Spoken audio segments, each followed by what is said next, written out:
Hey everybody, this is Gabe Hernandez with Comical Opinions. It's been a little while, so I've missed you guys, and hopefully you've missed me too. And if you're watching this video, maybe you are, or maybe you're new to the channel, so it's great to hear from you guys again. I've taken a little time off. I wanted to kind of retool what the channel was doing as far as posting daily videos, which were relatively going okay. But what I wanted to do is I wanted to add in some written content. And as you can see from the screen, or maybe not so well, I've launched a very rudimentary site for Comical Opinions where I can post some of the content in written form, as well as combine and basically act as a hub for the videos as well, and also some of the Substack newsletter stuff. So I kind of wanted to kind of wrap it all together and find a way to kind of centralize all the content instead of being spread out all over the place. So it's up, it's live. If you would, and I'd very much appreciate it. Go to comicalopinions.com and check out the content there. And what I'm going to try and do is post some kind of blog entry, if not daily, at least on a few times a week, to kind of tackle a new topic, which I think might be interesting for folks that are into comics, maybe into more some of the business side of the comics industry. Also, maybe even because, a lot of what I do is review comics for monkeysfightingrobots.co. Maybe you can kind of get a little bit into the inside of how I write those reviews and some of the thought process that goes into it. I get a lot of feedback about the reviews, and people seem to like them very much. And there is some thought that goes into it, but there's also a perspective and a mindset as well. So I try to kind of give you a little glimpse into how that works. And I'd love to talk to other reviewers sometime to find out how they review comics and see if we can find ways to make things better. And apologies in advance, my voice is kind of hoarse. I'm getting over a little bit of a cold.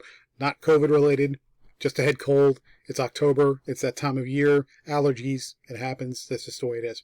So the new blog article that I put up today, which I think might be a little bit of an interesting topic for some of you, was actually inspired by a review that I was writing today that'll be out this week. And that is for Giga #1 from Vault Comics. And the story here about the comic, you'll read the review when it comes up this Wednesday, if not sooner. I think by this Wednesday, it's a story about a future society where giant mech robots were fighting a long war, and when the war ended, the robots sort of went into a dormant state or just sort of deactivated themselves, and they formed a city, and the humans are now living inside the robots. And through the course of time, the city has developed a sort of what I call a techno-theocracy, where it's a technology-based religion that also acts as a sort of a fascistic type of government. Well, okay, but one of the things that I read in the first issue, which is the inaugural issue, and overall it's okay. It didn't blow me away, but it's an all right comic. It's definitely an original concept. One of the things that blew me away was just something that was a little bit lacking, and I call this out in the review. If you read it, go over to monkeysfightingrobots.co, hopefully later this week, and that review will be out. And it was something that I've seen actually happen with more frequency, more and more. And I wrote a little bit of blog entry about it. I thought I'd just kind of talk it through and get your feedback, and you guys let me know what you think. So what I call is the top thing missing from issue #1 of New Comics Today. And in this case, I'm talking about either issue #1 of a new title, or issue #1 of an existing title, but like a new volume, a new story arc, and whatever the case may be. Starting off talking about how I write a lot of comics, what's going on here. And the reason I pick the #1 issues when the previews come out, or at least I try to, is because for me it's a sort of a point of respect for the writers and the creators when they create a comic. They're trying to tell a story. And a story has a beginning and a middle and an end, or at least it should anyway, if it's properly created.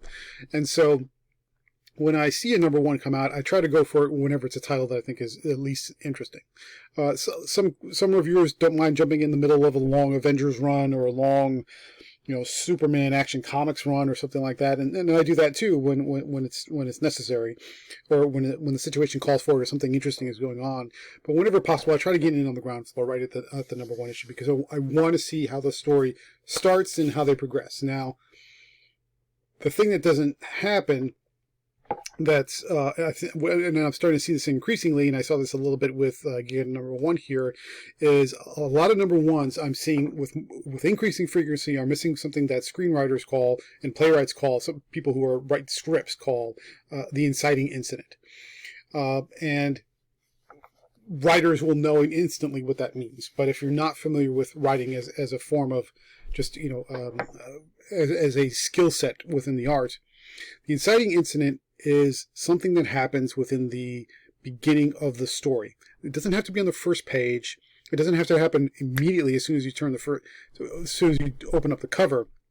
But it has to happen within the sometime within the time span of that first issue. And the inciting incident is not the beginning conversation. It's not the setup of the characters, or if you're talking about a completely brand new title, the setup of the world and the setting and the atmosphere and the characterizations and everything that's going on. The inciting incident is an event. It's something that happens that when it happens, you know this is the start of the story. It can happen anywhere within that story, within that issue. It can happen on the first page. It can happen in the middle of the issue. It can happen at the very end as like that cliffhanger part of it. But it has to happen in the beginning, because that's the start of the story. That's the actual start of the story. It's not always page one. So the kind of the metaphorical example I give here, well, not metaphorical, that's not the right word for it. The common example, I think, for anybody who's familiar with the comics, and you can kind of guess from the thumbnail here, is, and the kind of the snippet I posit out is, imagine you have an elderly couple or older couple. They're driving down the dry country road in Kansas in their truck or whatever it is, and they're coming from church service, and they're just chugging along, and they're headed home from church, and they're getting ready to have their Sunday late lunch, early dinner, and all of a sudden this boom of an explosion of a white hot object just comes out of the sky and crashes in the cornfield next to them. And they're like, what the heck? And they go and they check it out, and they find a small boy, an infant or a baby that was in this object that fell out of the sky, which turns out to be some sort of alien spacecraft. And he's wrapped in blankets and clothes that look like red, yellow, and blue. And surprise, surprise, anybody who knows comics knows that is the beginning story of the Legend of Superman. Well, in the course of that setup, where you have this couple, they're just driving down a Kansas road, and all of a sudden something happens. The setup is the couple and where they come from, and that could have taken pages, multiple panels, might even be half of an entire issue. It's just setting that up, where they're coming from, who they are, what their life is about, what is the town they live in, what are their surroundings like. That all could be set up and everything else. But that's not actually the start of the story. The start of the story is when that Kryptonian space capsule, boom, crashes right in the middle of that cornfield. The reason that is the inciting incident is because that's when the story actually gets going. It's something that comes into the lives of the people that have been set up that is a clear, bold, disruptive event that upsets the normalcy of the life that they're going through. It's just something that happens out of the blue, and that sets all the pieces in motion. It sets all the characters moving in whatever direction the story's going to go. Up to that point, it's just prologue. It's just setup. It's just a little bit of the establishment of whatever the world is that the writer is building. It's not until that inciting incident happens that the story actually gets going. So talk a little bit about why does a number one need that inciting incident? Some people call it the hook. Now, there's different schools of thought on that. Some people will say that's not the hook, because the hook has to have some additional elements to it. But some people do call it the hook. I tend to call it the hook. I think there's a little bit of a nomenclature argument you can have there. But essentially, from the perspective of a number one issue of a story run or a new title of comics, the hook is what literally does that. It hooks the reader. It's something that happens that says, here's all the setup, here's all the conversations between the characters, and here's the world they live in. And then, boom, that thing has to grab you. It has to grab the reader's attention. It has to say, I've given you all this exposition and setup about the world, but this is the thing that's going to carry you through to want to get issue number 2, and then into issue number 3, and then 4 and 5, and however many issues that go on along the line of the story arc. If you don't have that inciting incident, everything in the issue pretty much is a prologue at best, maybe. or worst case scenario, it's just a lot of fluff that really goes nowhere. And I even talk a little bit about the funny of that. Usually when I try to, and sometimes I have to resist a little bit going too far into it, but usually when I write my reviews, they're critiques of the comic, but at the same time, I try to look at it also from the perspective of the customer, the person who's actually buying the comic. And I try to think of it from their perspective. Is it worth their money? Is it worth their time to go in a comic store and buy this thing and plunk it down and do what they need to do? And especially with the cover price of comics these days from the big two, that's a lot to ask if you don't have an inciting incident that's going to drag you along, is going to grab you and move you forward. And here I give a couple of examples of one that does it right and one that not so much. So I recently reviewed Grit, the first two, and I think the first three issues. And this has a great inciting incident. Basically, you have this kind of southern vermin hunter kind of guy and he's responsible for hunting demons and sort of woodland magical creatures. And then one day when he's out hunting trolls, he comes across a cult that's trying to raise a blood demon. That's a great inciting incident. It's very simple, very straightforward, and boom, it gets you hooked into the universe. The example, I tried to write a review on this one, but it just came out too negative, was The Boys Dear Becky. That issue had no discernible inciting incident to it. It kind of has one, but it's just so weak and so diluted and so diffused. I mean, that whole issue basically, there was no story. It was almost no story in that first issue. It was such a disappointment. Others may disagree, but that's just kind of where I'm coming from. And so are there exceptions? No, not really. A story has to have a beginning, a middle, and an end. And if it doesn't have those things, that story really is going to go nowhere. So you have to have a start. The inciting incident is the start. It's not the first page. It's not what you can turn the cover. It can be, but it doesn't have to be. But somewhere in that first issue, you've got to have that inciting incident. You've got to have that hook that's going to drag you along. And that was kind of one of the things that I didn't like about Giga, is just the inciting incident sort of there, but not really there. It wasn't clear, wasn't definitive, didn't really tell me that the story was going anywhere. And then can I recommend it for a second issue? Only mildly, just because the world is kind of unique and interesting and I want to see where it goes for the second issue. But if they don't pick that up as far as telling me there's a story here, telling me that you're going somewhere, you're not going to make it to issue 3 on this one.